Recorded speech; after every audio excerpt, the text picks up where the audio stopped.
So bless us with a song. A song? Hmm. As in me singing to you now. Zimbabwe Repacona, Zimbabwe. You need a bit of oomph. But I can't sing. You can say Zimbabwe Repacona. Yeah, but I can't make my voice move up and down like that. Okay, say it. Zimbabwe Repacona, Zimbabwe. No, you don't need to say it once. You need like 2, 3 verses. I can't sing. Okay, go on.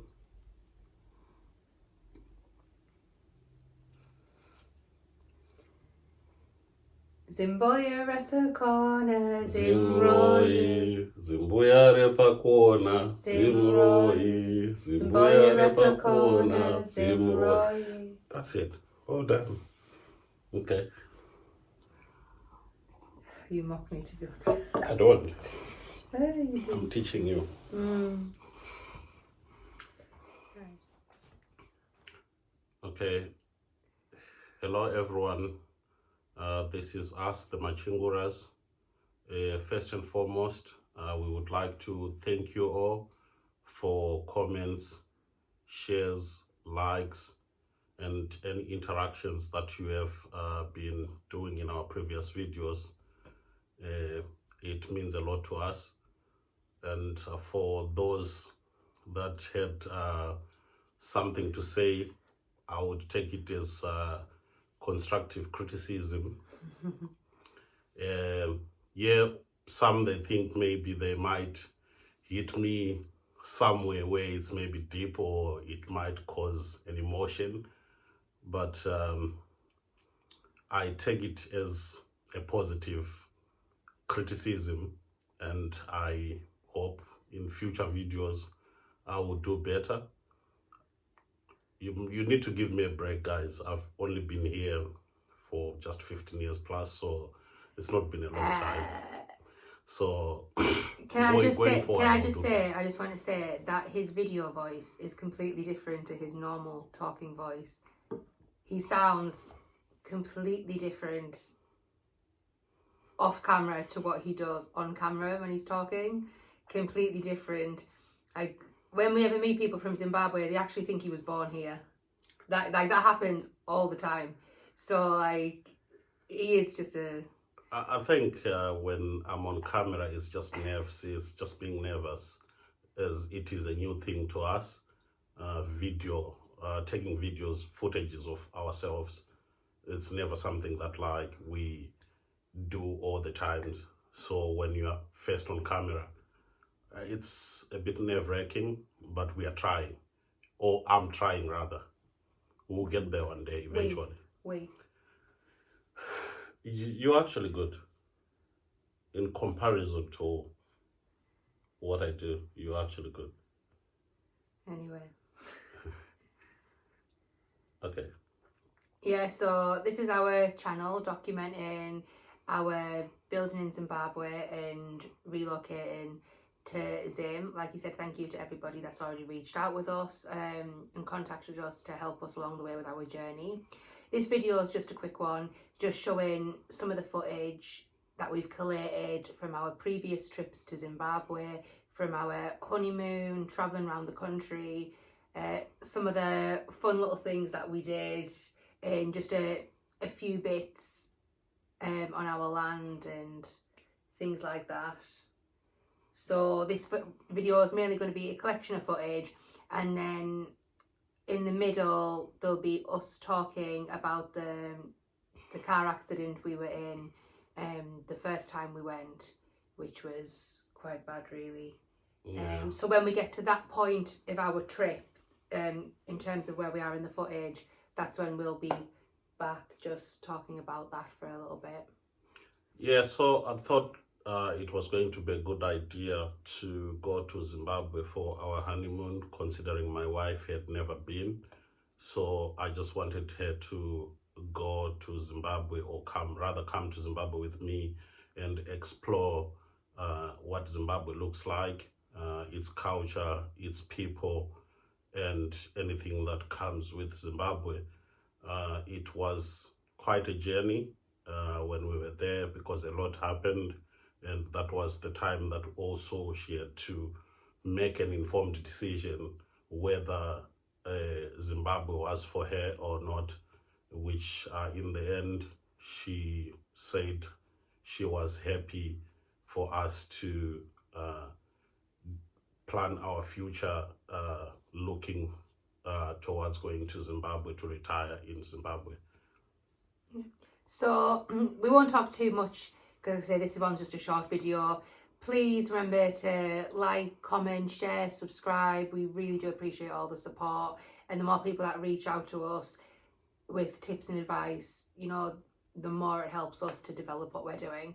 So please stay tuned for the footage. In the middle we'll be back talking a bit, and then we'll be signposting for our upcoming videos, like when we're scammed for trying to get a borehole. As we go, we'll be doing that.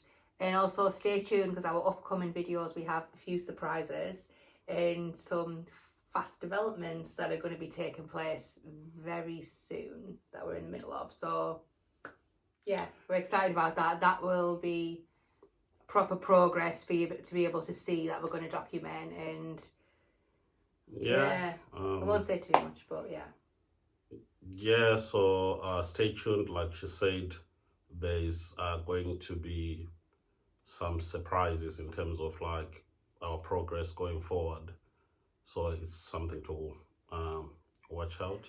Also, we've just recently had a couple of friends, a couple of people we've been working with of ours who have gone to our land and taken some footage about how it looks now. So that'll be towards the end of the video. So you can, if you have a look at that, you can see where we are right this second in the here and now for reference. So then you'll be very surprised when you see one of our upcoming videos with some developments of where we are. Yeah, so for those that like engage with us on our video, I try as much as I can to comment back and have an interaction with you guys. And for the ones that are negative, I also do the same and interact with you guys, keep the engagement going. So it might look like or seem as a negative message or interaction when someone says something that is towards the negative, but I try by all means to positively engage, and I hope I will do better as we go with more shootings. Thank you. Yeah, thank you. So just anybody like builders, painters, like I don't know anything about houses, who else do we need? Plumbers, all those kind of things, people who work in construction, please do comment, reach out to us, send us your details so that we can contact you back, just so we can have a quotation in terms of what we are planning to do, and then just compare. Yeah, because it's going to be very soon. So please do. Thanks.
So now we are just going to talk about the accident that happened when we went to Zimbabwe. My wife for the first time during our honeymoon, which it was something else. It could have ended our lives on the spot, but we thank God we are still here, seeing our journey. It was honestly, it was a miracle. It really was a miracle. You left the accident without a scratch on you, which I don't know how was possible. I was shook up. I had like whiplash and things. Like my neck was all hurting, and I had like glass all like embedded in me. Yeah, it was bad, to be honest. So we were on our way from Victoria Falls heading towards Harare. At this point, we were in between Kwekwe and Kadoma, just before the toll gate in Kadoma. So yeah, something happened on the road ahead of us. Like it was pitch black. You know what some of the roads can be like in Zimbabwe. This one wasn't too bad, to be honest, but it was pitch black. Because we were traveling during the night time. It was anyway towards midnight. I would say around 7ish. But in Zimbabwe, when it's 7 and the road isn't lit up, it then becomes pitch black. Yeah, so I said, for those who aren't in Zimbabwe, so the speed limit on this road is like a highway, so it's like 120 kilometers per hour, which is about 75 miles an hour for those who don't use kilometers, like in UK. I was probably going about 100, so that's about 50-ish, 60-ish miles an hour. I wasn't going full speed because it was dark. Trying to be cautious, but something happened on the road in front of us, which we had to like quickly swerve off. We ended up off road, like traveling down this embankment, this steep embankment, trying to get the car to stop. I think, look, did we hit a rock or something?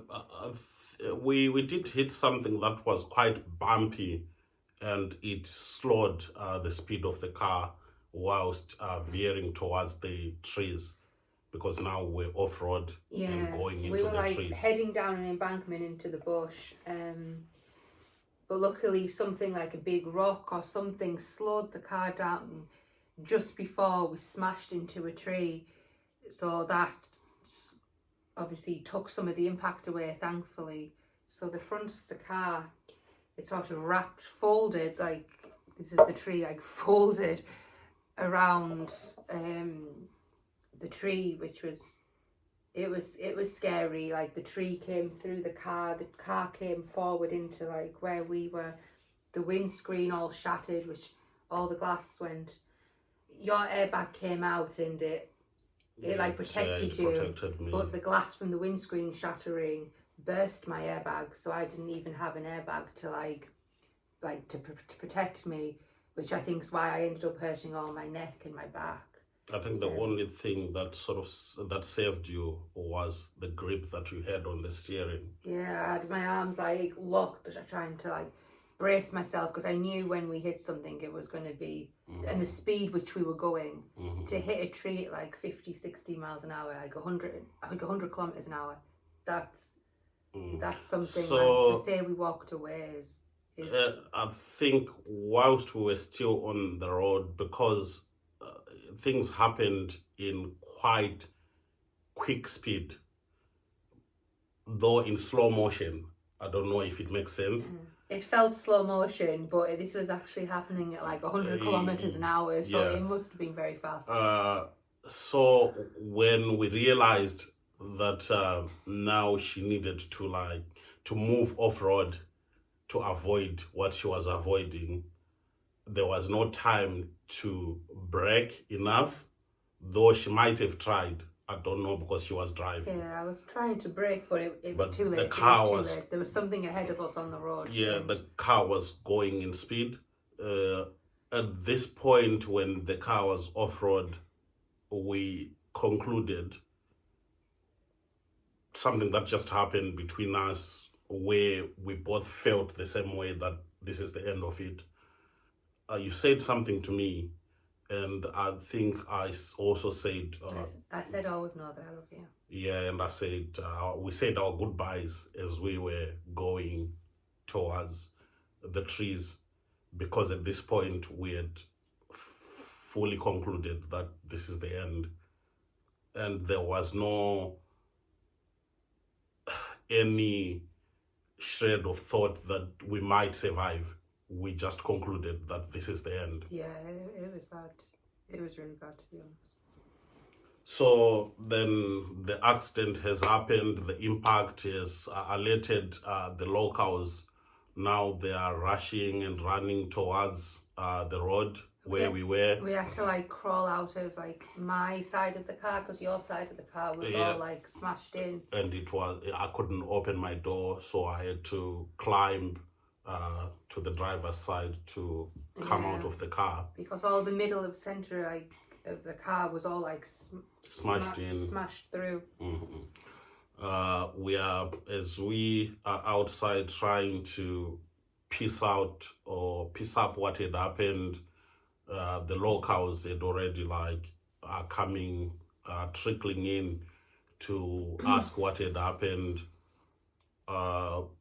As soon as like, I think 3 minutes in, someone pulled in, which is one of the good Samaritans that we would like to thank.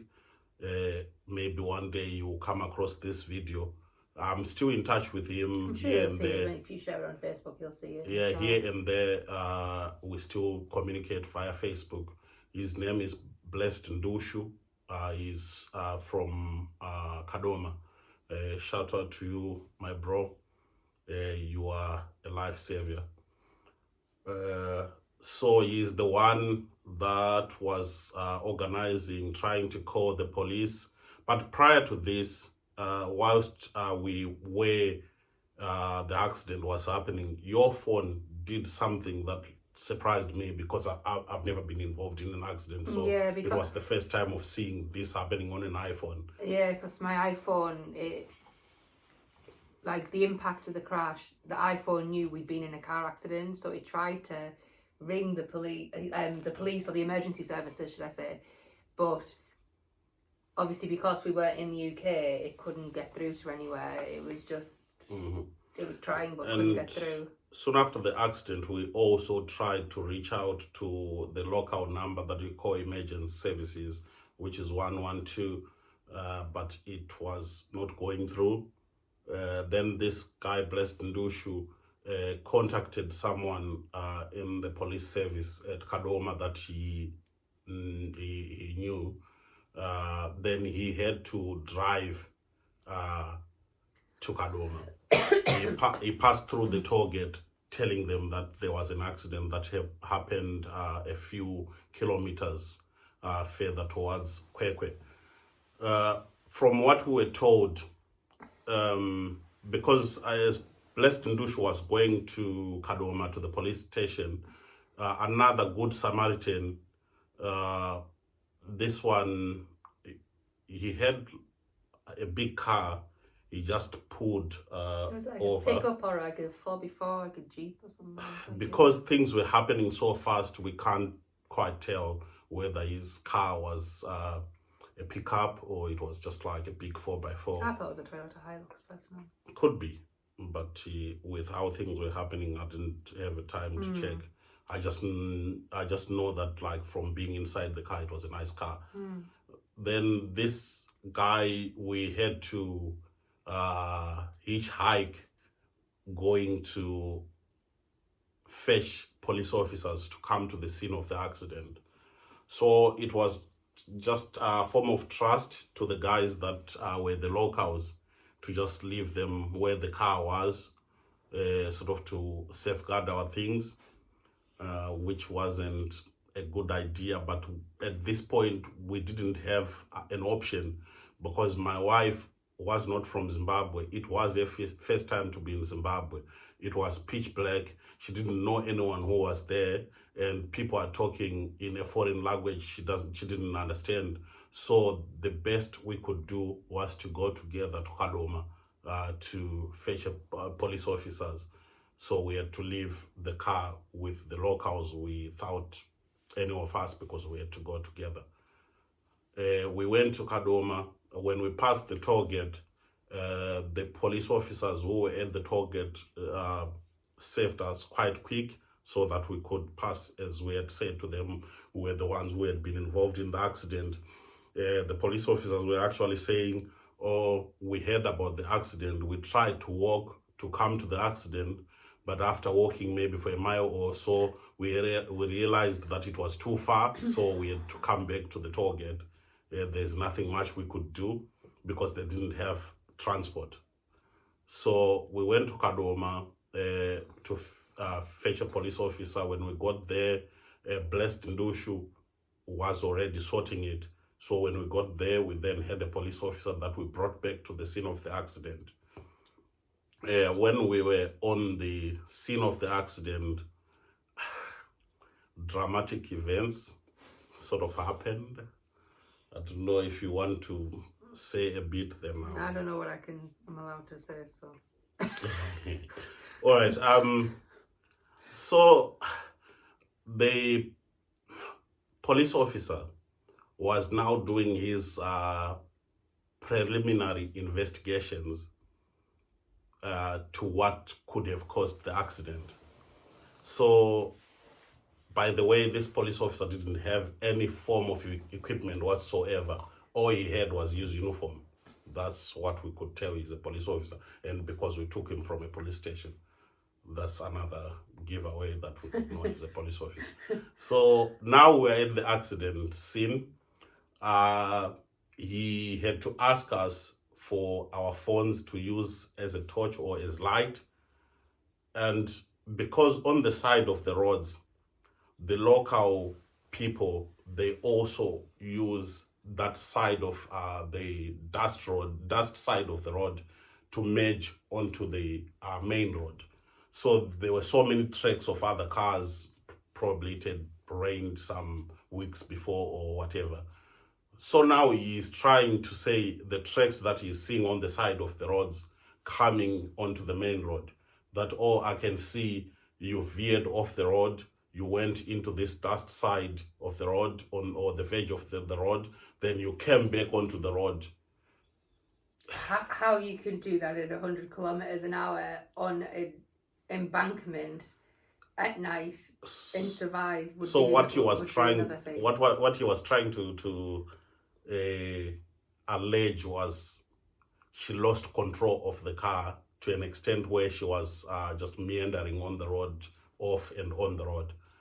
The car would have flipped over if if that had happened. And considering how steep it is on the edge of the roads, if we had done that with going on the speed that we were going at, there's no way the car wouldn't have flipped over. So I'm trying to argue with this guy to an extent where he ended up saying, are you the one who was involved in an accident? I'm like, it's my wife. Then he's like, I don't want to talk to you because we are not like getting anywhere, me and you. So he took my wife to one side, which nothing fruitful came out of the conversation because, anyway, I can't speak of his English because people have already said I can't speak English myself, so I can't insult his either. So I'll leave it there. I don't know. No, you could speak English, but it was like surface level English. Like, obviously, he could speak English, but his English wouldn't be it's not fluent like my English, obviously, and I couldn't speak his language either. And so. Also, there was quite a barrier in terms of sometimes what he's saying you are not understanding. Yeah, because some of the things that he was asking would be things that we don't have in the UK. So if you're asking me for like these ID cards or things like that, we don't have those. So it's like I can't give you something if it doesn't exist where I'm from. But he also couldn't understand how that isn't a thing. Because in UK we have like driving license, we have passports, but we don't have like these Zim IDs that you guys have. We don't have those. So like, if you're asking me for my ID number, I don't have an ID number. Yeah, it doesn't true. exist. Like, so he couldn't understand as to, he thought, I'm being difficult not giving him it, but I don't have that to give you. So towards the end of the conversation, me and him arguing, then the end of the conversation was him telling me that I will need him. With my attitude, I need to remember these words that I will need him, which fair enough, I needed him at the end.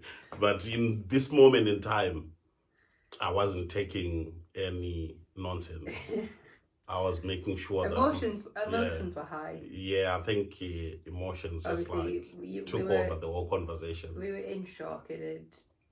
It was really bad. Like it was really bad. We can't go into the full extent, to be honest, of how bad it was, but it was bad.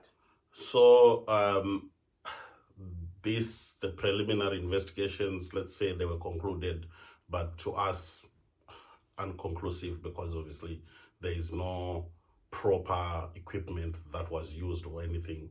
No footage was taken of the actual accident, and now the car has already been recovered to go to VID Kadoma, which we had to arrange recovery through the guy we met at the accident, Blessed Ndushu, but it was going to be fully paid by the company we had hired the car with. Who were great, by the way. Their service is compared to none. It's only that I can't remember their full name. Do you remember? Yeah. What are they called?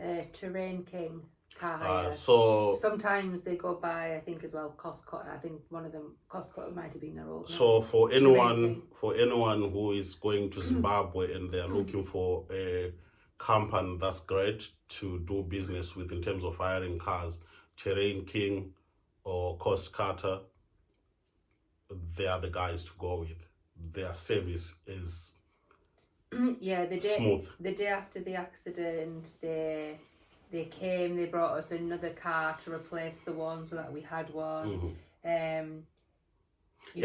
We after this was done at the accident scene, we then Blessed Ndushu then drove us to Kadoma, and we had to book an emergency room, like a hotel room, at Kadoma Conference Center. Which was really nice. Which was nice as well. Shout out to Kadoma Conference Center. Their rooms are the best in Kadoma if you want to stay in Kadoma. Obviously, others would argue, as we haven't stayed in the whole of Kadoma, but we can only speak of our experience.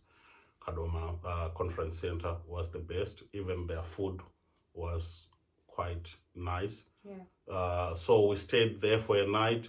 In the morning, around 7, because we were already in liaison with the car company that we had hired from the night of the accident. So in the morning, they then sent a vehicle for us with a driver who got there around 7. He was already there in Kadoma from Harare to drop us a new car that we could use for the rest of our journey, which is why we are saying they are a good company. If it was someone else, it was because now they've lost a car because it was beyond repair, it was like write-off, they would start to tell you stories. But because it's a big company, they have they have quite a fleet in terms of their cars. So they didn't hesitate to send us another car, and also part of the contract. So another car came. We then traveled back to Harare. But now it was back and forth, Harare and Kadoma, since we were still sorting this issue at the police station. It took us at least 4 days to have everything cleared, to see that she wasn't on the wrong and everything else.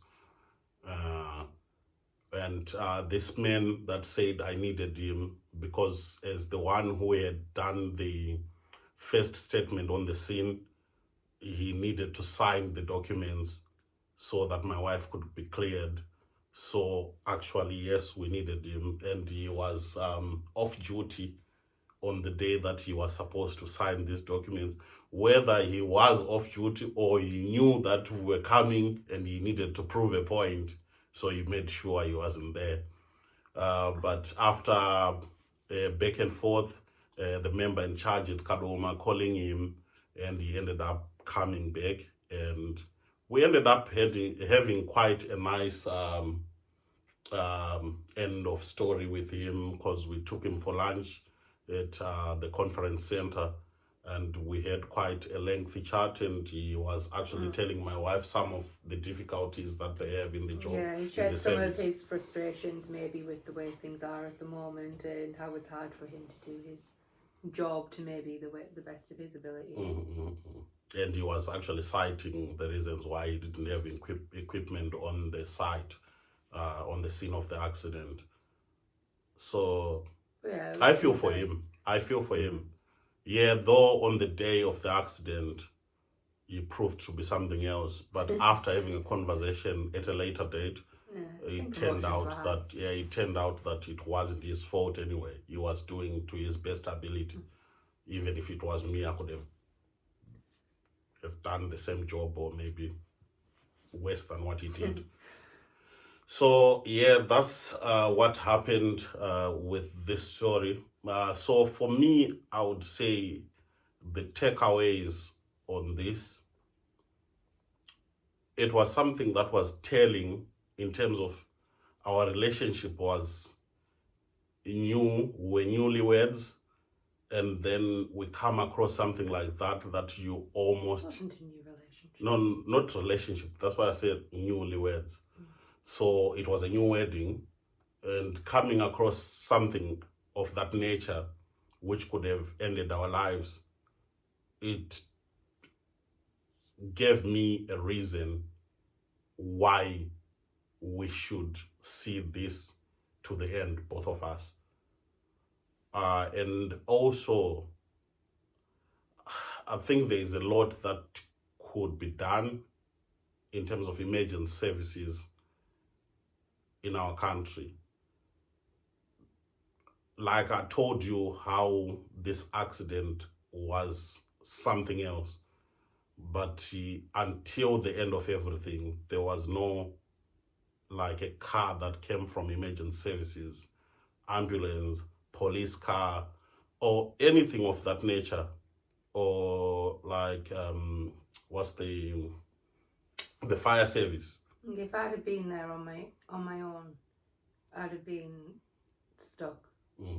And had it been that we were trapped in the car, that's why you end up having situations where locals, with lack of the knowledge, they are now trying to save people who are trapped inside the car, and they might cause severe injuries that might kill people. Although when the locals lit a fire next to the crashed car, I honestly thought, I've survived once and now I'm going to die. I was so scared. It was obviously dark and freezing, so to try and be helpful, they pulled down a tree and set it on fire, so we had some light to see and a bit warm because it was cold. I just thought, we've just been in an accident. If this car's now leaking fuel, it's going to explode and we're all going to die. I honestly, I thought we were going to die that time.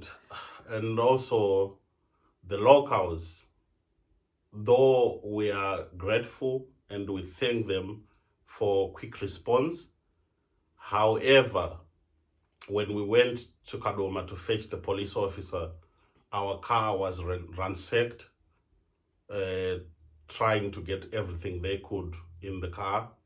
And we had like a camera that we had bought, an expensive one, a GoPro. That was the last day we saw it. Yeah. Though our main man, the police officer, said it would be easy because it's like an area where people don't have anything. So someone with that camera, they would be easily able to find him. But whether it will come back to us, that's neither here nor there. Somebody's enjoying it somewhere. Yeah. And it was actually new that we had not used it that much, other than... Yeah, we bought it for the trip, didn't we? Yeah, other than filming our trip, it was never used for anything because we just bought it for the trip. But anyway, this is going to be a quick video and it's getting a bit long. So we'll leave that there for now. Yeah. Please do watch to the end the rest of our footage from the rest of our trip, our honeymoon and our following trip. That's on this video. We will talk about, so on the second trip we were scammed out of some money for a borehole, which was another issue completely, but we'll put that in a separate video actually, because this one's getting a bit long. So we will talk about that in an upcoming video. So again, thank you for watching, thank you for your support. Please remember to like, comment, share, subscribe, and we'll catch you in the next one. Hopefully today I was a bit faster in terms of how I talk. See you next time. See you next time. Thanks guys.